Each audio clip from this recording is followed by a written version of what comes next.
예, 오늘 함께 보실 말씀은 시편 51편 1절에서 12절입니다.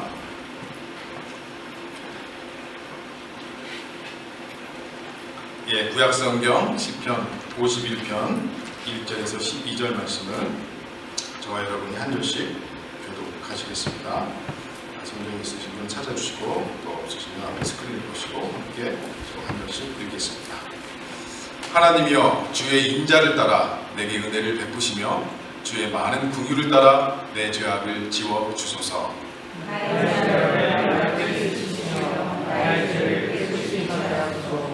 물은 나는 내 죄가를 아오니 내 죄가 항상 내 앞에 있나이다. 내가 주께만 범죄하여 주의 목전에 악을 하였사오니 주께서 말씀하실 때에 우리로 찾아오고 주께서 심판하실 때에 승천하셨다 하리라. 내가 죄악 중에서 출생하였으며 어머니가 죄 중에서 나를 잉태하였나이다. 보소서 주께서는 주님이 기도함을 원하시오니 내게 지혜를 미리 가르치시리라. 무술초로 나를 정결하게 하소서. 내가 정하리이다. 나의 죄를 씻어주소서. 내가 눈보다 희이다. 내게 즐겁고 깊은 소리를 들려주소서. 주께서 그 시련을 주의 얼굴을 내 죄에서 돌이키시고 내 모든 죄악을 지워주소서. 하나님이여, 내 속에 정한 마음을 창조하시고 내 안에 정직한 영을 새롭게 하소서. 나를 주 앞에서 쫓아내지 마시며 주의 성령을 내게서 거두지 마소서. 주의 영혼의 즐거움을 내게 회복시켜 주시고 사랑하는 신령을 따라 나를 이끌소서. 아멘. 회개라고 하는 제목으로 두 번째 설교 말씀 드리겠습니다. 이 시편 51편은 지난주에 말씀드린 것과 같이 다윗이 범죄하고 나서 밧세바와 동침하고 나서 선지자 나단이 왔을 때 지어진 시라고 되어 있습니다. 시편 51편을 이해하기 위해서는 그때 당시의 역사적인 배경을 우리가 반드시 알아야 한다고 말씀드렸습니다. 다윗은 위대한 왕이었습니다. 우리나라로 말하면 세종대왕이나 구국의 영웅 이순신 장군처럼 민족의 영웅이고 정말 이스라엘을 대표하는 왕입니다. 성군입니다. 그런데 그가 하나님 앞에 범죄를 하였습니다. 그는 왕이어서 정말 본초도 있었고 후초도 있었고 후궁도 있었고 또 많은 여인을 거릴 수 있었습니다. 그런데 어느 날 밤에 잠이 오지 않아서 궁궐 옥상을 거닐다가 한 여인이 목욕하는 것을 보게 됩니다. 그 목욕하는 여인을 보고 정말 불일같이 일어나는 욕정을 참을 수가 없어서 그 여인을 자기가 가진 권력으로 왕국으로 데려오고 간음하고 또 임신하게 했습니다. 그 여인은 바로 자기의 신하 부하 우리아의 아내 밧세바였습니다. 그런데 임신하게 되자 그 사실을 숨기기 위해서 다윗은 우리아를 예루살렘으로 소환하고 집에 가서 쉬라고 했는데 일이 뜻대로 되지 않았습니다. 그러자 다윗은 다시 명령을 내려서 요압 장군에게 편지를 보내서 그 우리아를 교살, 그러니까 전쟁터에 나가서 죽게 하라고 하는 명령을 내립니다.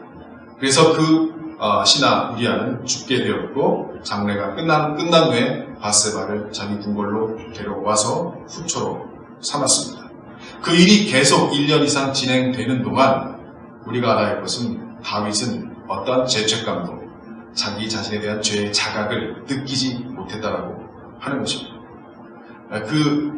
그 나단 선지자가 와서 책망을 할 때까지 자신이 죄를 짓고 있음을 그리고 자신의 양심의 소리를 무시하고 계속 죄를 짓는 일을 계속 해 나갔던 것입니다.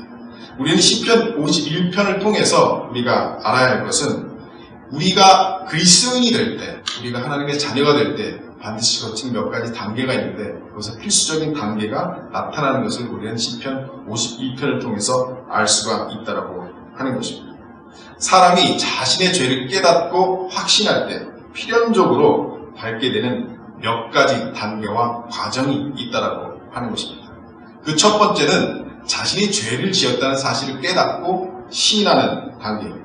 우리 3절 말씀을 한번 다시 한번 읽어보겠습니다. 자, 시작. 무릇 나는 내 죄가를 아오니 내 죄가 항상 내 앞에 있나이다. 이 죄를 자각하는 단계, 여러분 지난 시간에 제가 말씀드렸듯이 회개하지 않는 구원은 없다고 말씀드렸습니다. 이 세상에 많은 사람들이 기독교의 교리를 잘 이해하지 못합니다. 왜 예수님이 하나님이셨다는데 인간의 몸으로 오셨는가? 왜 성육신을 하셨는가? 왜 그렇게 십자가에서 돌아가시고 뭐 부활절이 있고 또 크리스마스가 있고 도대체 참 모르겠다라고 이렇게 이야기를 합니다. 그것을 이해하지 못하는 이유는 자기가 죄인이라고 하는 사실, 자기가 죄 중에 있다는 사실을 깨닫지 못하기 때문이라고 말씀드렸습니다.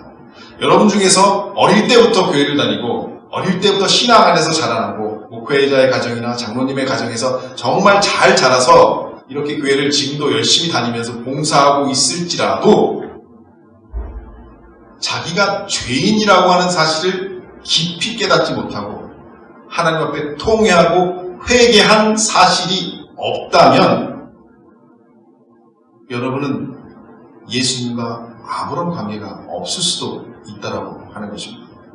이것은 심각한 문제입니다. 왜냐하면 예수님께서 분명히 제자들을 가르치면서 말씀하신 예화가 있습니다. 그날에 나더러 주여 주여 하는 자마다 천국에 갈 것이 아니라고 했습니다. 그런데 그 사람들이 주님께 이렇게 말한다고 했습니다. 아, 주님, 우리가 주님의 이름으로 선지자 노릇을 하고 주님의 이름으로 이렇게 봉사를 하고 주님의 이름으로 이렇게 사역을 하고 주님의 이름으로 이렇게 열심히 했는데 주님 왜 저를 모른다고 하십니까? 라고 말할 때 불법을 행하는 자들아 내게서 떠나가거라. 나는 너희를 도무지 알지 못한다. 라는 말씀을 주님께서 직접 제자들에게 가르쳐 주셨습니다. 그래서 우리는 참 이 부분에 대해서 심각하게 생각해야 합니다. 교회를 다니는 것 굉장히 중요합니다. 교회에서 봉사하는 것 참 은혜로운 일이고 칭찬받을 일입니다. 그러나 정말 자신이 죄라고 하는, 죄인이라고 하는, 정말 예수 그리스도의 십자가 외에는 내가 구원받을 수 없다라고 하는 깊은 자각이 있어서 회개를 통과하지 않고서는 우리는 구원받은 자가 될 수가 없다라고 하는 것입니다. 성경에 많이 나오는 간증들, 성경에 많이 나오는 회심들, 정말 이 위대한 신앙의 스승들, 거기에는 분명히 회심이라고 하는, 회개라고 하는 과정이 있었다라고 하는 것입니다. 그래서 회개의 첫 번째 단계는 언제나 이렇습니다. 하던 일을 반드시 멈추고 생각해야 합니다. 자신을 살펴야 합니다. 지금까지 어떻게 살아왔고 어떤 일을 해왔는지 그리고 지금 어떤 일을 하고 있는지를 점검해야 하는 것입니다. 이것이 회개의 첫 번째 단계라고 하는 것입니다. 자신을 살펴야 하는 것입니다. 생각해야 하는 것입니다. 지금 21세기를 살아가는 우리는 정말 세상이 매스미디어가 손 안에 있는 셀폰이 우리로 하여금 생각하지 못하게 만듭니다. 너무 많은 궁금한 일들, 너무 많은 정보들, 너무 많은 유튜브들 이런 것들 보다 보면 도대체 생각할 시간이 없어요. 그런데 우리는 무엇입니까? 반드시 우리는 우리 자신을 돌아보는, 살피는 그런 생각하는 시간을 가져야 한다는 것입니다. 자, 이제 두 번째 어떤 특징이 있는지를 우리 한번 살펴보겠습니다. 자, 두 번째는 세 가지로 다시 나눠주는데요. 자, 2-1. 우리가 저지른 일의 성격이나 본질이 정확히 어떤 것인지를 파악하는 것입니다. 이것은 세 단어로 아주 훌륭하게 설명이 될 수 있습니다. 첫 번째 단어는 죄과라고 하는 단어입니다. 그리고 두 번째 단어는 죄악, 그리고 세 번째 단어는 죄라고 하는 단어입니다. 자, 이 세 단어에 대해서 간략하게 설명을 드리겠습니다. 죄과라고 하는 것은 무엇일까요? 그것은 반역이며 권위에 대한 의지적 반항, 특히 권위자에 대한 반항을 뜻합니다. 이것이 바로 죄과의 의미입니다. 3절에 물은 나는 내 죄과를 아오니 이렇게 다윗이 고백했습니다. 그 죄과에 대한 의미가 무엇입니까? 반역, 권위에 대한 의지적 반항, 권위자에 대한 반항을 뜻한다고 하는 것입니다. 내 맘대로 살고 싶은 것입니다. 내 뜻대로 살고 싶은 것입니다. 간섭받기 싫은 것입니다. 반역입니다. 의지적인 반항입니다. 물은 내 죄과를 아오니 바꾸어 말하면 다윗은 자신이 죄과를 저질렀으며 반항했음을 시인하고 있습니다. 그는 권위에 반항했으며 누군가에게 반항했습니다. 자아가 거세게 일어났으며 스스로 주제넘게 나섰습니다. 욕망의 포로가 되었으며 정욕의 마음을 뺏겼습니다. 죄가란 제멋대로 하려는 욕구, 자신이 원하는 일과 즐거워하는 일만 하려는 욕구를 말하는 것입니다. 거기에는 의도적인 선택 그리고 적극적 반항의 행위가 함께 따라오는 것입니다. 죄가란 우리의 양심을 거스르는 행위를 한다는 뜻입니다. 그것은 의지적이며 불순종 행위 그리고 권위의 침해를 의미합니다. 회개하는 자마다 자신이 그런 죄를 저질렀음을 깨닫는 것입니다. 회개하는 사람은 이렇게 시인할 준비가 되어 있는 것입니다. 나쁜 줄 알면서도 그렇게 했습니다. 잘못을 인정합니다. 내면의 소리, 곧 양심의 경고를 무시했습니다. 의도적으로 악을 행한 저는 반역자입니다. 이것이 죄가의 뜻이라고 하는 것입니다. 자, 두 번째, 죄악이란 무엇일까요? 죄악이란 무엇일까요? 그것은 함께 읽어봅시다. 시작. 그것은 일그러지거나 어긋난 행위, 왜곡된 행위입니다. 다윗의 경우가 이를 여실히 보여준 것입니다. 나의 죄악을 말갛게 씻으소서. 죄악은 부정한 것이며 비열한 것입니다. 내 안에 있는 그 무엇이 나로 죄를 범하게 만들었나이까? 그것은 일그러짐이며 왜곡입니다. 그 같은 죄악을 범한 나야말로 얼마나 왜곡되어 있겠습니까? 이렇게 고백하는 것입니다. 여러분은 다윗이 저지른 일을 기억할 것입니다. 여기서 그의 일그러지고 어긋난 마음가짐 그리고 왜곡된 상태를 세상 들먹일 필요는 없을 것입니다. 이 점에서 다윗의 죄성은 우리가 짓는 모든 죄에 그대로 적용이 됩니다. 꼭 여러분과 제가 살인죄를 저지르지 않았다면 얼마나 감사한 일입니까? 여러분과 저는 다윗이 그 밖에 저지른 죄와도 아마 무관하리라 생각합니다. 그러나 우리가 자신을 점검할 때 스스로를 이렇게 질문해야 합니다. 함께 읽어봅시다. 시작. 내가 행하는 온갖 일들이 일그러지고 왜곡되어 있음을 깨닫지 못하는가? 너의 삶 속에서 이루어지는 온갖 행위가 어긋나 있음을 깨닫지 못하는가? 이렇게 우리는 우리 자신에게 질문을 해야 하는 것입니다. 여러분, 우리는 시기하고 질투하고 악을 행합니다. 우리의 자아는 너무나도 끔찍할 정도로 일그러져 있습니다.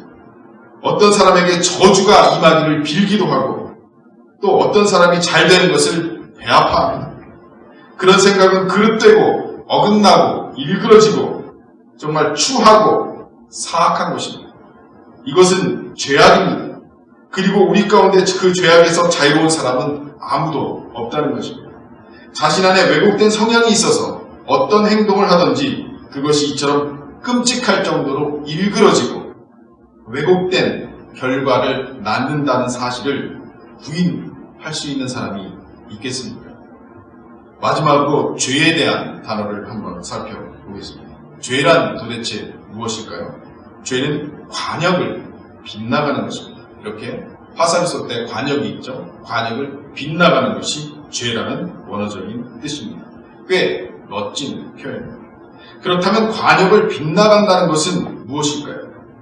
우리가 의당 그렇게 살아야 하는 삶과 동떨어진 삶을 산다는 것입니다. 어떤 사람이 관역을 조준합니다. 목표가 있다는 것입니다. 화살을 당기지만 그 화살은 빗나가고 맙니다. 관역을 빗나가는 것입니다. 우리의 삶이 바로 그렇다는 것입니다. 우리의 삶이 어그러져 있다는 것입니다. 이것이 바로 죄의 일관된 의미입니다. 죄는 인간이 하나님의 의도와는 다른 삶을 살고 있다고 지적합니다. 하나님이 원래 창조하시고 원래 의도하신 인생이 아닌 다른 인생을 살고 있다고 죄는 우리에게 말하고 있다고 하는 것입니다. 죄는 인간이 하나님의 계획과는 다른 길로 가고 있다고 지적을 합니다. 인간은 앞으로 똑바로 나아가지 않습니다. 중심을 잃고 앞으로 갔다가 뒤로 갔다가 합니다. 똑바로 나아가는 성향이 없습니다. 여기에 계신 모든 분들은 아마 이 세 가지 죄에 얽매여 있음을 자신 스스로 분명히 알고 있을 것입니다. 그 세 가지 죄란 죄과 또는 반역이라고 했죠. 또 죄악, 왜곡되고 일그러지고 어긋난 행동, 그리고 죄, 관역을 빗나가는 것, 목표에 미달되는 것, 하나님의 뜻과는 다른 존재가 되고 목적지를 향해서 나가지 못하고 이리저리 방황하는 것이라고 하는 것입니다. 이런 죄의 확신과 죄의 고백에 따른 이 두 번째 단계는 자신의 삶과 행동이 죄로 오염되어 있음을 인정하는 것을 뜻하는 것입니다.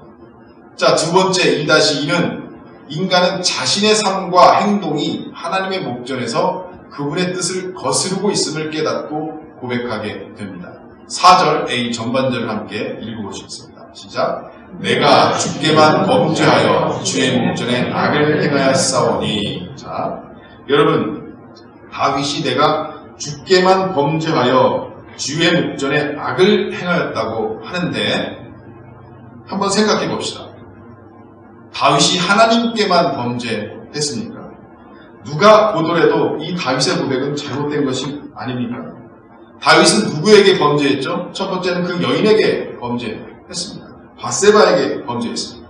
그 여인의 남편 우리아에게 범죄를 했습니다. 그리고 그 우리아와 함께 죽었던 병사들에게 범죄했습니다. 그리고 이스라엘과 내 백성들에게 내가 범죄하였나이다. 이렇게 다윗은 고백해야지 마땅한 것이 아니겠습니까? 그런데 어떻게 내가 주께만, 하나님께만 범죄하여 이렇게 말을 할 수가 있을까? 그러나 여러분, 다윗의 고백은 100번 옳은 것입니다.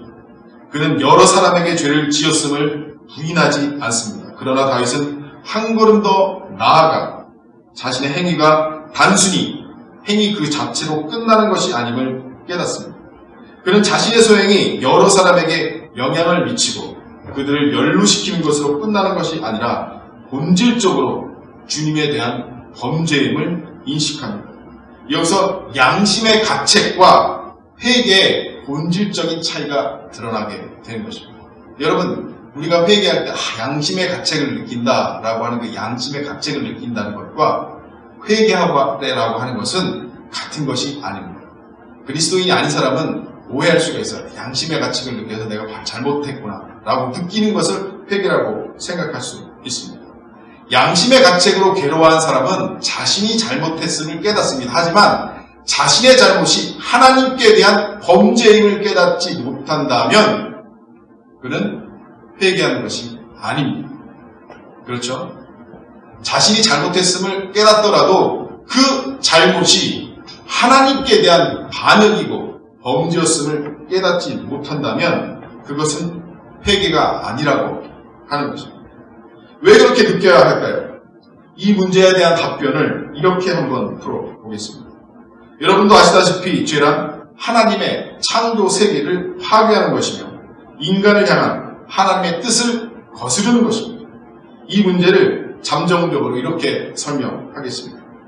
인간이 죄를 지으면 그 인간은 해서는 안 되는 일을 하는 것입니다.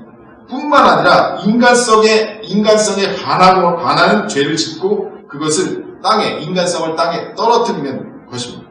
따라서 그는 인간에게 죄를 짓는 것이며 그것은 곧 인간을 지으시고 창조하신 하나님께 죄를 짓는 일입니다.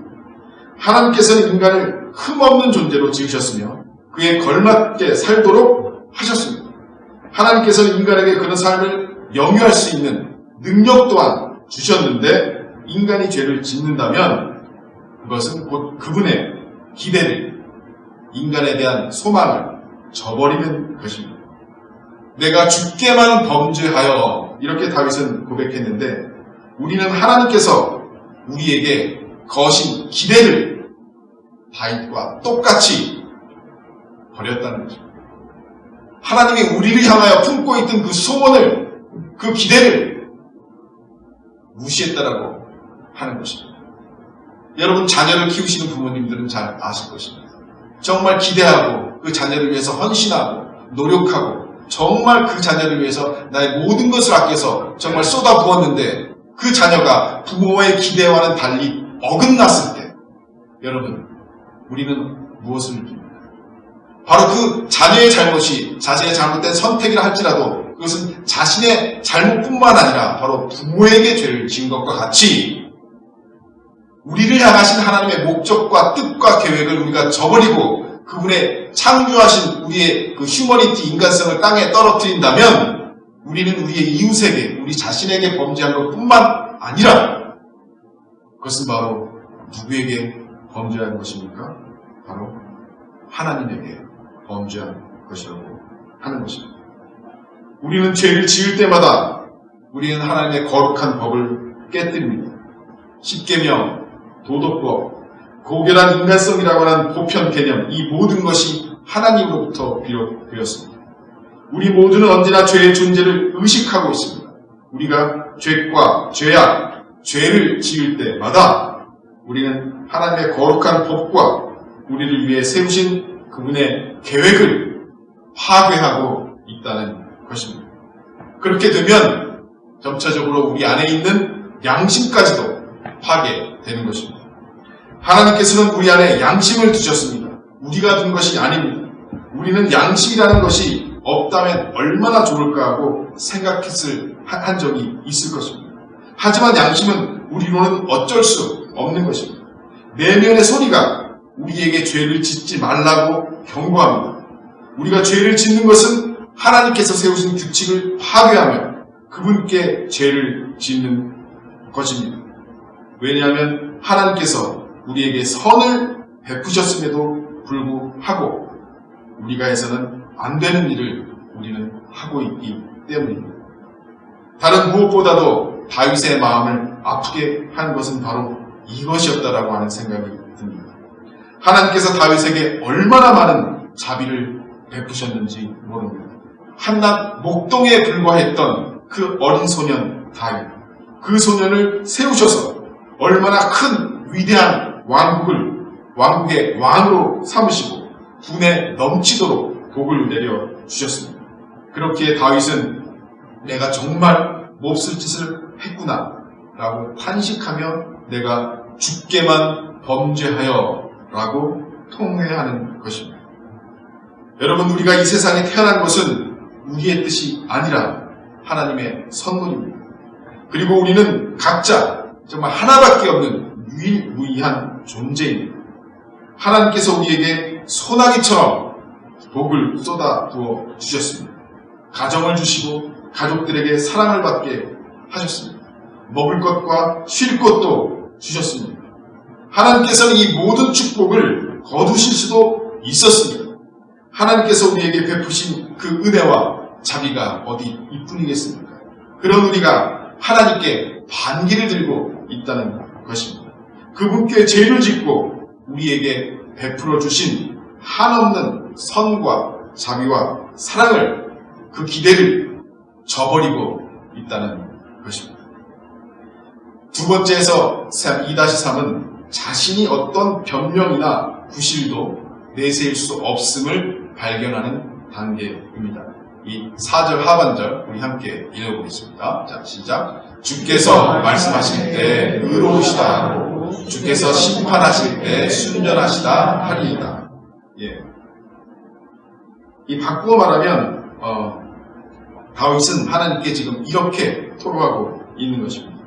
입이 10개라도 드릴 말씀이 없습니다. 제가 무슨 변명을 하겠습니까? 어떤 핑계도 대지 않겠습니다. 제가 무조건 잘못했습니다. 일이 이 지경이 된 것은 순전히 제 고집 때문입니다. 모든 것이 제 탓입니다. 제가 무슨 낯으로 죄를 덜어달라고 아뢰 수 있겠습니까? 다윗의 고백이야말로 회개와 죄의 자각에 있어서 절대적으로 본질적인 부분임을 저는 강조하고 싶습니다. 그래서 저는 여러분께 자신의 행동을 살피고 점검하라고 당부를 드립니다. 여러분은 자신의 온갖 행동을 정당화할 수 있으십니까? 그럴 수밖에 없었습니다 라고 변명하실 수 있으십니까? 선지자 나단이 얘기한 경우처럼 말입니다. 가령 제가 이 자리에서 어떤 사람에 대한 예화를 통해 여러분의 삶이 이러저러하다고 지적한다면 어떤 일이 일어날까요? 구체적인 예를 들어서 이 중에 있는 어떤 분을 예를 들어서 이분은 이런 죄를 지었습니다. 이렇게 죄를 지었습니다. 이렇게 얘기한다면 어떤 일이 일어날까요? 여러분 기꺼이 그러한 지적을 받아들이시겠습니까? 절대 삐지지 않고. 우리가 그러한 입장에 놓인다면 우리는 마땅히 자신을 점검해야 합니다.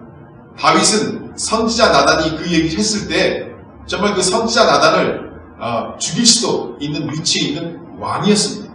자신의 죄를, 감히 왕의 죄를 지적했단 말입니다. 당신이 바로 그 사람이요 라고 지적했습니다. 정말 다른 왕 같으면, 그리고 불의한 왕 같으면 그 선지자를 당장 교수형이나 차명에 처했을 수도 있었을 것입니다. 그러나 다윗은 그때 하나님의 음성을 들었습니다. 그리고 자신을 점검했습니다. 여러분, 이제 우리에게 자신에게로 시선을 돌려 이 문제를 한번 허심탄회하게 이야기해 봅시다. 만일 여러분이 우리 자신이 자신을 정당화하기에 급급하다면 우리는 아직 회개한 것이 아닙니다. 어떻게든 자신을 합리화하려 들거나 또 자신만이 옳다고 바득바득 우긴다면 우리는 회개했다고 볼 수 없습니다. 진정한 회개는 다윗처럼 고백하는 것입니다. 입이 10개라도 주님 드릴 말씀이 없습니다. 제가 어떤 사람인지 똑똑히 알았습니다. 변명하지 않겠습니다. 그동안 제가 한 일이 혐오스럽게 느껴집니다. 제게는 그렇게 할 권리가 없는데도 말입니다. 저는 의도적으로 죄를 지었습니다. 제 잘못을 깨닫고 시인합니다. 솔직히 고백합니다. 그래서 이 4절 하반절 말씀에 주께서 말씀하시되 주님은 의로우십니다. 주께서 그 심판은 순전하십니다. 공의로우십니다. 라고 말하는 것입니다. 하나님께서 만약 여러분을 책망하실 때 이런 책망을 받는다면 좀 심하다는 생각이 드십니다. 하나님께서 여러분을 만약에 지옥으로 떨어뜨린다면 아니 억울합니다. 하나님. 그동안 교회 열심히 다녔잖아요. 그동안 교회 열심히 다니면서 봉사했잖아요. 주님의 이름을 찬양했잖아요. 이렇게 우리가 변명하시겠습니까? 하나님께 그렇게 따질 수 있겠습니까? 여러분 만약 하나님 왜 내가 지옥 가야 돼요? 라고 이야기한다면 여러분은 아직 회개한 것이 아닙니다. 회개했는지의 여부는 이렇게 확인할 수 있습니다. 가령 어떤 사람이 스스로 자신의 마음의 상태와 삶을 점검하고 나서 이렇게 토로한다고 합시다. 나는 지옥에 떨어져야 마땅하다. 하나님께서 나를 지옥에 보내시더라도 뭐라 따질 입장이 못 된다. 마땅한 일이 아닌가. 여러분 이렇게 자신을 고백하십니다. 저는 목사가 되어서 목회를 하고 있지만 이 말씀에 100%, 200%, 300% 이상 동의하는 사람입니다. 저는 지옥에 떨어져도 마땅한, 지옥에 갈 수밖에 없는 하나님의 심판으로 그분의 심판을 받을 수밖에 없는 저는 죄입니다. 이런 고백을 여러분 하지 않는다면 아직 하나님께 진정한 회개를 한 것이라고 할 수는 없는 것입니다. 회개 없는 구원은 없습니다. 죄를 깨닫는 사람은 이 단계에 이른 것입니다. 여러분, 하나님께서 우리를 지옥에 보내도 아무런 할 말이 없는 그런 죄인이 깨닫는 것이 진정한 회개라고 하는 것입니다. 자, 이제 마지막 단계입니다. 한번 같이 읽어봅시다. 시작. 마지막은 자신의 본성이 날 때부터 악한 것임을 깨닫고 인식하는 단계입니다. 여러분 지금까지 몇 단계를 거쳤는지 아시죠? 첫 번째 단계는 하던 일을 멈추고 사실을 직시하며 자신을 살피는 단계라고 말씀드렸습니다. 두 번째 단계는 세 가지로 나눴지만 종합하면 자신의 죄악된 행동을 인식하고 그러한 행동이 세 가지 점에서 잘못된 것임을 시인하는 단계입니다. 그 후에 이제 죄인은 이렇게 말하는 것입니다. 맞아. 내가 지은 죄는 하나님과 무관한 것이 아니지. 나는 하나님께 죄를 지은 거야. 마지막 단계에 이르면 그는 내가 입이 10개라도 할 말이 없다. 이렇게 시인하는 것입니다. 그리고 나서 죄인은 이렇게 스스로에게 자문합니다. 도대체 내가 무엇 때문에 그런 죄를 지었을까? 어쩌다가 내가 이 지경에 이르렀지? 내 안에 그 무엇이 이런 죄를 짓게 만들었나? 시기, 질투, 미움, 악의, 탐욕, 욕망, 유욕, 정욕인가? 마침내 현실을 직시하게 된 죄인은 이렇게 선언하는 것입니다. 내 본성은 부패했고 내 마음은 악으로 가득 찬 것이 틀림없습니다. 부패한 것은 세상이 아니라 내 안에 있는 그 무엇이구나. 바꾸어 말해서 이 같은 죄에 따른 확신에 따른 최종 단계에 이르면 인간은 자신이 지은 여러 죄된 행동의 신세, 죄된 행동에 대해 자각해서 죄에 대한 자각과 자신이 아무짝에도 쓸모없는 존재라고 하는 자각으로 방향을 바꾸는 것입니다. 로마서 7장 말씀에 사도 바울은 이 단계를 말하면서 이렇게 이야기합니다. 18절 말씀, 7장 18절 말씀 우리 함께 읽어봅시다. 시작. 내 속 곧 내 위신에 선한 것이 거하지 아니하는 줄을 아노니 원함은 내게 있으나 선을 행하는 것은 없노라. 24절 말씀 함께 읽읍시다. 오보라 나는 곤고한 사람이로다. 이 사망의 몸에서 누가 나를 건져내리라. 이렇게 탄식하고 있습니다. 사도 바울이 무슨 나쁜 짓을 했을까요?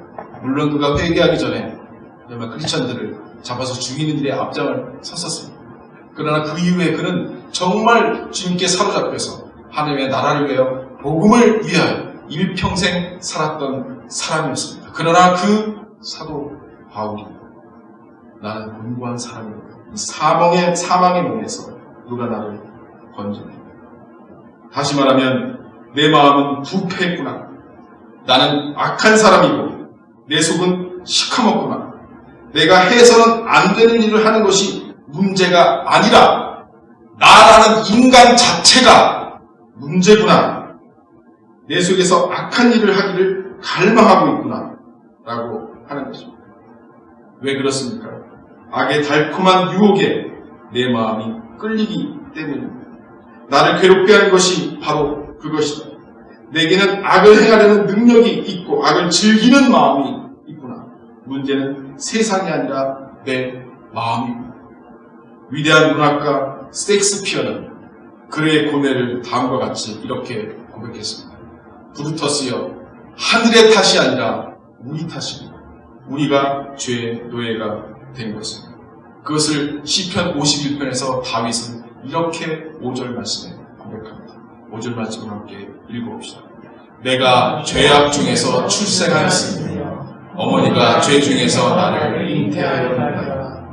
이 세상에 태어나는 순간 우리 속에는 악으로 기우는 소년, 곧 일그러짐과 왜곡이 나타납니다. 그것들은 마음속에 있는 우리 존재의 본성의 일부라고 하는 것입니다. 지금까지 저는 죄를 자각하고 그것을 고백하기까지의 여러 단계를 말씀드렸습니다. 여러분이 말씀의 진실을 파악했다면 다윗처럼 탄식하고 싶지 않겠습니까? 하나님이여 내게 은혜를 베푸소서. 여러분 그렇게 하는 것이 순리이며 우리가 해야 유일한 일입니다. 여러분 자신이 죄인이라는 자각이 든다면 우리는 어떻게 해야 하겠습니까? 바로 하나님께로 달려가야 합니다. 하나님의 은혜를 구해야 합니다. 그분의 자비에 모든 것을 맡겨야 합니다. 하나님께서는 우리를 실망시키지 않으실 것입니다. 하나님께서는 오직 우리를 위해 우리의 죄를 씻기 위해 살아가는 독생자를 이 세상에 보내셨고 갈보리 언덕에서 죽게 하셨습니다. 그 십자가에서 예수님은 우리의 죄값을 치르셨고 우리를 깨끗게 하셨습니다. 이제 눈보다도 더이게 우리를 희게 하실 것입니다. 우리의 필요를 모두 채워 주실 것입니다. 우리는 그분께 나아가야 합니다. 그럴 필요를 느끼신다면 즉시 우리는 실천해야 합니다. 다윗이 그랬듯이 이 현실을 직시하는 사람은 이러한 탄식이 즉시 터져 나올 것입니다. 하나님이여 내게 은혜를 베푸시며 나의 죄를 씻어 주소서. 여러분들 이러한 탄원 기도를 드리면 놀라운 응답을 받을 것입니다. 그리고 하나님의 위대한 구원이라고 하는 기쁨을 맛보게 될 것입니다. 우리 찬양하고 기도하겠습니다.